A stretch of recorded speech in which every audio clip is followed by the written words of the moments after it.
রাজবাড়ীতে বিয়ের 1.5 মাস পর জানা গেল নববধূ পুরুষ।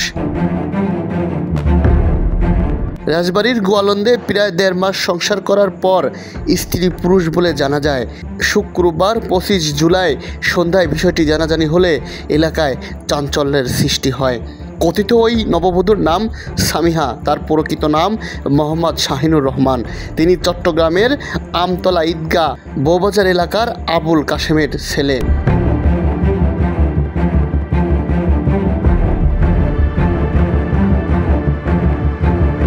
স্থানীয় পারিবারিক সূত্রে জানা যায়, উপজেলার ছোট ভাগলা ইউনিয়নের হাউলি কেউটিল গ্রামের মোহাম্মদ বাদল খানের ছেলে মাহমুদুল হাসান শান্তর সঙ্গে ফেসবুকে পরিচয় হয় সামিয়ার।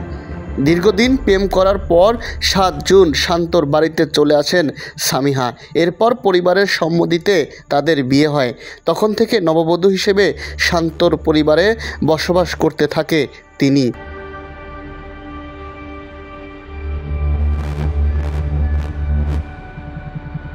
সম্প্রতি নানা কারণে শান্ত ও সামিয়ার ব্যবহারে পরিবারের সদস্যদের মধ্যে সন্দেহ তৈরি হয়। শুক্রবার বিকেলে পরিবারের লোকজন ও স্থানীয়রা নিশ্চিত হন নববধূ সামিয়া একজন পুরুষ।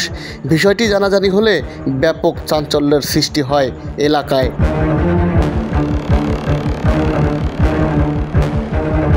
এ বিষয়ে মাহমুদুল হাসান শান্ত বলেন, ফেসবুকে তার সঙ্গে পরিচয় হয়। এক পর্যায়ে প্রেমের সম্পর্ক গড়ে ওঠে। 7 জুন বাড়িতে চলে আসলে মৌলবি এনে আমাদের বিয়ে দেওয়া হয়। সে সময় সামিয়ার জাতীয় পরিচয়পত্র না থাকায় কাবিন রেজিস্ট্রি হয়নি। বিয়ের পর থেকে তার আচরণ রহস্যজনক ছিল। তার কাছে গেলে বলতো, আমি এখন অসুস্থ, ডাক্তার আপাতত কাছে আসতে নিষেধ করেছেন। গতকাল শুক্রবার তার আসল পরিচয় উন্মোচিত হয়। আজ সকালে তাকে তার বাবার বাড়িতে পাঠিয়ে দেওয়া হয়েছে।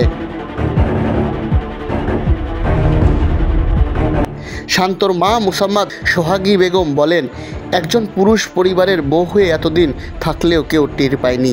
তার অভিনয় কেউ বুঝতেই পারেনি সে ছেলে ছিল। সকালে তার বাড়িতে পাঠিয়ে দেওয়া হয়েছে।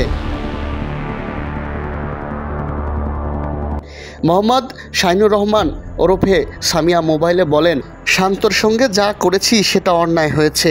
এটা করা আমার ঠিক হয়নি। তবে আমার হরমোন জাতীয় শারীরিক সমস্যা রয়েছে, তাই নিজেকে মেয়ে ভাবতে ভালো লাগে।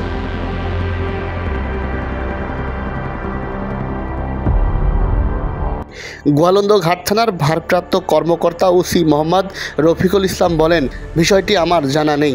বিষয়টি নিয়ে এখন পর্যন্ত কেউ কোনো অভিযোগ করেনি। অভিযোগ পেলে তদন্ত সাপেক্ষে আইনগত ব্যবস্থা নেওয়া হবে।